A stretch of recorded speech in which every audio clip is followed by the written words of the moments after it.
റസൂലുള്ളാഹി സ്വല്ലല്ലാഹു അലൈഹി വസല്ലമ വിമർശിച്ച കഅബ് ബിൻ അഷ്റഫിനെ പ്രവാചകന്റെ ശിഷ്യന്മാർ കൊന്നു. ഇതേപോലെ തന്നെയാണ് ജോസഫ് മാസ്റ്റർ കയ്യും വെട്ടിയത് എന്ന് ആരെങ്കിലും പറഞ്ഞാൽ നിഷേധിക്കാൻ പറ്റുമോ എന്നാണ്. ഇത് പറഞ്ഞുകൊണ്ടേയിരിക്കുകയാണ്. ഇപ്പൊ ചില ആളുകൾ ഗവേഷണത്തിലാണ്. പ്രവാചകന്റെ ജീവിതത്തിൽ ചങ്ങൾ വെട്ടിയ കൈക്ക് തുല്യമായ എന്തെങ്കിലും സംഭവമല്ല ഉണ്ടോ എന്ന് പരിശോധിച്ച് ഗവേഷണം നടത്തി അവതരിപ്പിച്ചുകൊണ്ടേയിരിക്കുക. നിങ്ങൾ ആലോചിച്ച് നോക്കുക, എന്തൊരു ഗതികേടാണിത്. കഴിഞ്ഞ ഒരു നൂറ്റാണ്ട് കാലമായി ഇസ്ലാമിന്റെ വിമർശകന്മാർ റസൂലുള്ളാഹി സ്വല്ലല്ലാഹു അലൈഹി വസല്ലം തങ്ങൾക്കെതിരെ ഉന്നയിച്ചിരുന്ന വാദങ്ങൾ, പ്രത്യേകിച്ചും ഓറിയന്റലിസ്റ്റുകളായ മിഷണറിമാരായ വിമർശകന്മാർ, ആ വാദങ്ങൾക്ക് മറുപടി പറയുകയായിരുന്നു മുസ്ലിം പണ്ഡിതന്മാർ, ഇസ്ലാമിക പ്രബോധകന്മാർ. പ്രവാചകനെ ക്രൂരനായി അവതരിപ്പിച്ചുകൊണ്ട്, പ്രവാചകൻ സല്ലല്ലാഹു അലൈഹി വസല്ലമയെ ഭീകരനായി അവതരിപ്പിച്ചുകൊണ്ട് ഇസ്ലാമിന്റെ വിമർശകന്മാർ റസൂലുള്ളാഹി സ്വല്ലല്ലാഹു അലൈഹി വസല്ലമയുടെ ചരിത്രത്തെ തമസ്കരിക്കുമ്പോൾ യഥാർത്ഥ പ്രവാചകന്റെ ചിത്രം അതല്ല എന്നും കാരുണ്യത്തിന്റെ സ്നേഹത്തിന്റെ പ്രവാചകനാണ് എന്നും പഠിപ്പിച്ചു കൊടുക്കുകയായിരുന്നു ഇസ്ലാമിക പ്രബോധകന്മാർ. അതന്ന് വിമർശകരോടായിരുന്നു. ഇന്ന് ആ വിമർശകർ എടുത്തുന്നയിച്ച അതേ വാദങ്ങൾ ഇസ്ലാം ദീനിനെ രക്ഷപ്പെടുത്താൻ വേണ്ടി ചില സുഹൃത്തുക്കൾ വന്നിട്ട് ഇങ്ങനെ പറഞ്ഞുകൊണ്ടിരിക്കുക. കഅബ് ബിൻ അഷ്റഫ്, അതേപോലെ തന്നെ അസ്മാ ബിൻത് വർവാന്, അതേപോലെ ഒരുപാട് പേരുകൾ ഗവേഷണം ചെയ്തുകൊണ്ടിരിക്കുകയാണ്.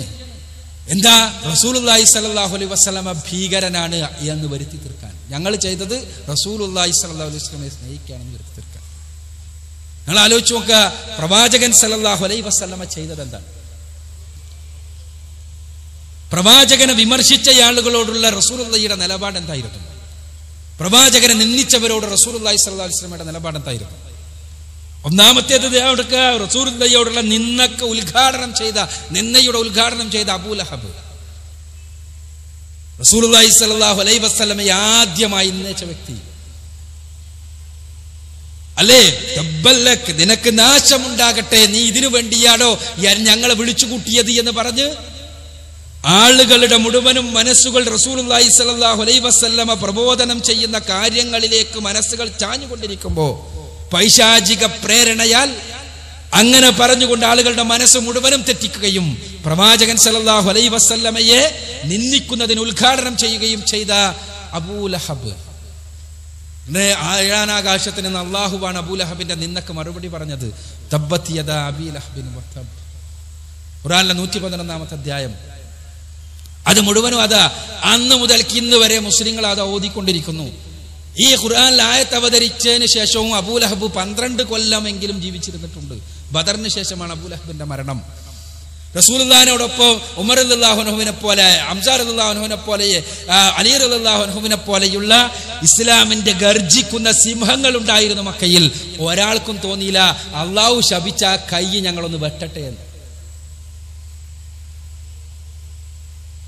റസൂലുള്ളാഹിക്ക് ഇസ്ലാമിക രാഷ്ട്രത്തിന്റെ അധിപനായിരുന്നു റസൂലുള്ളാഹി സ്വല്ലല്ലാഹു അലൈഹി വസല്ലം. എപ്പോ ബദർ വരെയുള്ള സമയത്തും ബദറിന് ശേഷവും ആ സമയത്തൊന്നും റസൂലുള്ളാഹി സ്വല്ലല്ലാഹു അലൈഹി വസല്ലമക്ക് അവിടെ നിന്ന് ഒരു സൈന്യത്തെ അബൂ ലഹബിന്റെ കൈകൾ രണ്ടും വെട്ടാൻ മക്കയിലേക്ക് പറഞ്ഞയക്കട്ടെ എന്നും റസൂലുള്ളാഹി സ്വല്ലല്ലാഹു അലൈഹി വസല്ലം തീരുമാനിച്ചില്ല.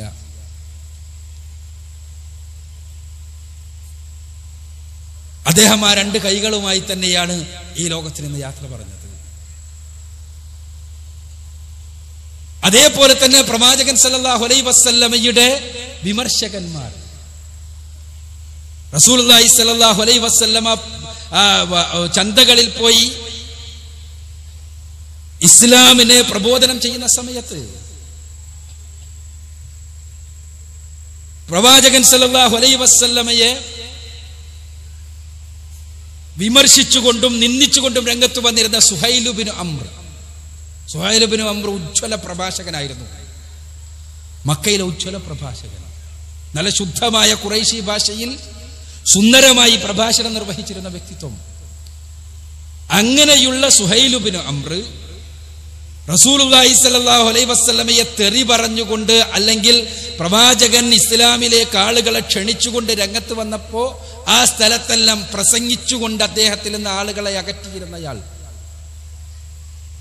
ആ സുഹൈൽ ഇബ്നു അംർ നീണ്ട 10 വർഷം റസൂലുള്ളാഹിയോടൊപ്പം ഇത് തുടർന്നു. ശേഷമുള്ള 2 വർഷം ബദറിന് ഉപോത്ബലകമായ രൂപത്തിൽ റസൂലുള്ളാഹി സ്വല്ലല്ലാഹു അലൈഹി വസല്ലമക്കെതിരെ മക്കക്കാരുടെ മനസ്സിനെ ആളിക്കത്തിക്കുവാൻ വേണ്ടി തന്റെ പ്രഭാഷണ പാഠവും ഉപയോഗപ്പെടുത്തി. ബദറിൽ അദ്ദേഹം പങ്കെടുത്തു. ബദറിൽ പിടിക്കപ്പെട്ട ബന്ദികളിൽ 50 ബന്ദികളിൽ ഒരാൾ അദ്ദേഹമായിരുന്നു. ആ 50 ബന്ദികളിൽ 2 പേരെ ഒഴിച്ച് ബാക്കി എല്ലാവരെയും വെറുതെ വിടാൻ റസൂലുള്ളാഹി സ്വല്ലല്ലാഹു അലൈഹി വസല്ലം തീരുമാനിച്ചു. ചിലരെ മോചനദ്രവ്യം വാങ്ങിയിട്ട് മറ്റു ചിലരെ ആ മദീനയിലുള്ള ആളുകൾക്ക് പഠിപ്പിച്ചു കൊടുക്കാം, അക്ഷരം പഠിപ്പിച്ചു കൊടുക്കാം എന്നുള്ള വ്യവസ്ഥയിൽ മറ്റു ചിലരെ നിരുപാധികമായി. അങ്ങനെ വിട്ടയക്കപ്പെട്ട 48 പേരിൽ ഒരാൾ സുഹൈൽ ഇബ്നു അംർ ആയിരുന്നു. സുഹൈൽ ഇബ്നു അംറിനെ വിടുന്നത് ഉമർ റളിയല്ലാഹു അൻഹുവിനെ തീരെ പിടിച്ചില്ല. ഉമർ റളിയല്ലാഹു അൻഹു പറഞ്ഞു, റസൂലെ, അവനെ വിടുകയാണെങ്കിൽ അവന്റെ മുന്നിലെ 2 പല്ലടിച്ചു കൊഴിച്ചിട്ട് വിടാം, എന്നാൽ റസൂലുള്ളാഹിക്കെതിരെ ആ നാവ് പിന്നെ പൊങ്ങൂലല്ലോ. റസൂലുള്ളാഹി സ്വല്ലല്ലാഹു അലൈഹി വസല്ലം ഉമറിനെ നോക്കി പറഞ്ഞു, ഉമർ, മരണാനന്തര ജീവിതത്തിൽ ഉയർത്തെഴുന്നേൽപ്പിന്റെ നാളിൽ അംഗവൈകല്യമുള്ളവനായി ഉയർത്തെഴുന്നേൽപ്പിക്കപ്പെടുന്നതിനെ ഞാൻ ഭയപ്പെടുന്നു. ഉമർ, താങ്കൾക്ക് ഇഷ്ടപ്പെടുന്ന ഒരു തീരുമാനം സുഹൈൽ ഇബ്നു അംർ എടുത്തുകൂടായികയില്ലല്ലോ. അങ്ങനെ അദ്ദേഹം ബാക്കി 48 പേരോടൊപ്പം തിരിച്ചുപോയി മക്കയിൽ. വീണ്ടും വർഷങ്ങൾ ഒരുപാട്.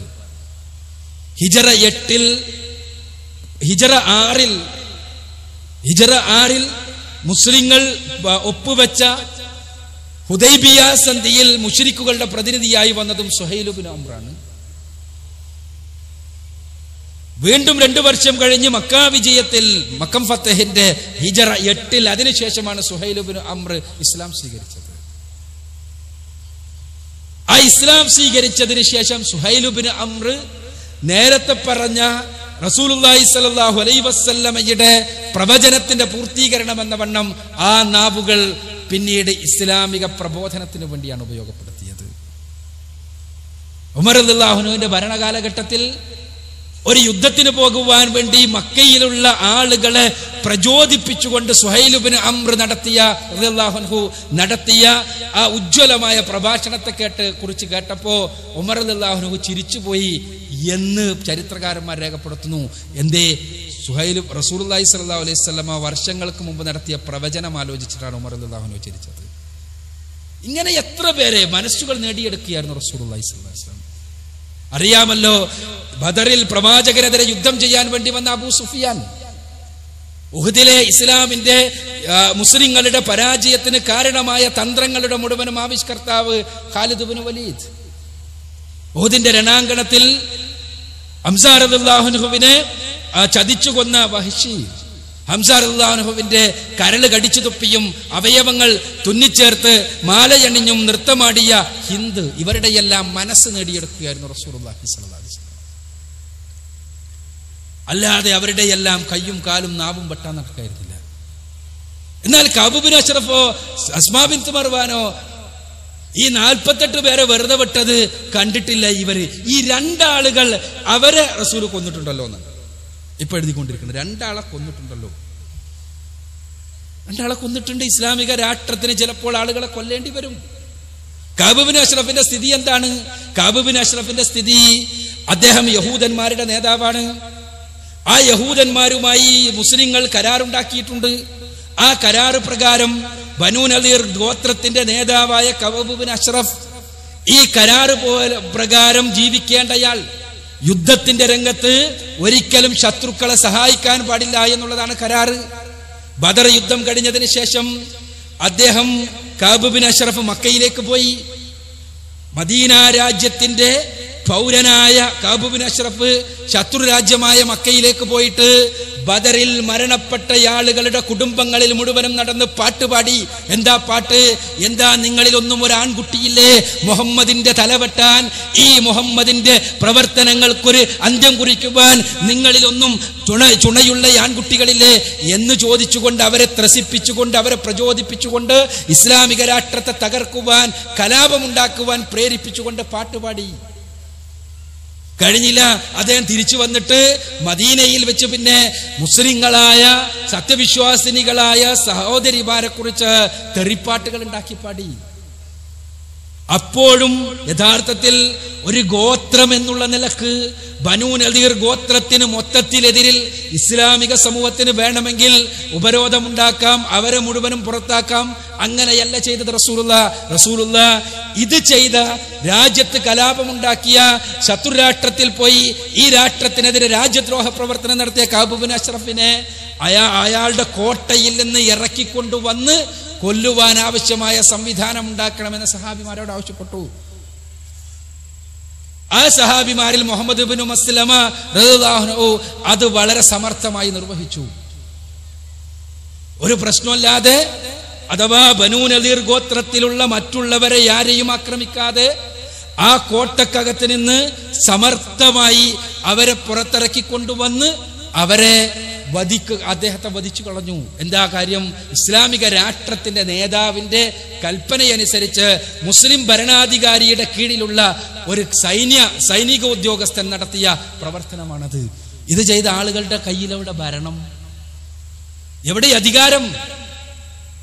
സ്വന്തം യൂണിറ്റിന്റെ അധികാരം പോലും ഇല്ലാത്ത ആളുകൾ, അത് ദളിതുകൾക്കും മറ്റുള്ളവർക്കുമെല്ലാം വീതിച്ചു നൽകി കഴിഞ്ഞിട്ടുള്ള ആളുകൾ ആണ് ഇസ്ലാമിക രാഷ്ട്രത്തിലെ നേതൃത്വം ചെയ്യേണ്ട പണി ചെയ്യണം എന്ന് പറഞ്ഞിട്ട് റസൂലുള്ളാഹി സ്വല്ലല്ലാഹു അലൈഹി വസല്ലമയെ ഭീകരനായി അവതരിപ്പിച്ചുകൊണ്ടിരിക്കുന്നത്. ഇതേപോലെ തന്നെയാണ് ഇവർ അവതരിപ്പിക്കുന്ന ഓരോ കഥയും എന്ന് മനസ്സിലാക്കുക. ഇസ്ലാമിക രാഷ്ട്രം, ആ രാഷ്ട്രത്തിന്റെ നേതൃത്വത്തിലിരിക്കുന്ന റസൂലുള്ളാഹി സ്വല്ലല്ലാഹു അലൈഹി വസല്ലമ ഓരോ സന്നിഗ്ധ ഘട്ടങ്ങളിലും ഇസ്ലാമിക രാഷ്ട്രത്തിന്റെ നായകൻ എന്ത് ചെയ്യണമെന്ന് പഠിപ്പിച്ചിട്ടുണ്ട്. ചിലരെ കൊല്ലേണ്ടി വരും ഇസ്ലാമിക രാഷ്ട്രത്തിന്റെ നായകന്, ചിലരെ നാടുകടത്തേണ്ടി വരും ഇസ്ലാമിക രാഷ്ട്രത്തിന്റെ നായകന്, ചിലർക്കെതിരെ ശക്തമായ നടപടികൾ എടുക്കേണ്ടി വരും ഇസ്ലാമിക രാഷ്ട്രത്തിന്റെ നായകന്. ഇതെല്ലാം റസൂലുള്ളാഹി സ്വല്ലല്ലാഹു അലൈഹി വസല്ലം ചെയ്തിട്ടുണ്ട്. അത് ഇസ്ലാമിക രാഷ്ട്രത്തിന്റെ നായകനാണ്. ആ ലെവലിൽ എത്തുമ്പോൾ രാഷ്ട്രത്തിന്റെ നായകന്മാർ ചെയ്യേണ്ട കാര്യത്തിനുള്ള മാതൃകയായിട്ടാണത്. അതല്ലാതെ നബിയെ നിന്ദിച്ച ആളുകളെ മുഴുവനും കൊന്നൊടുക്കുന്ന ഒരു ഭീകരനായിരുന്നില്ല റസൂലുള്ളാഹി സ്വല്ലല്ലാഹു അലൈഹി വസല്ലമ എന്ന് മനസ്സിലാക്കുക.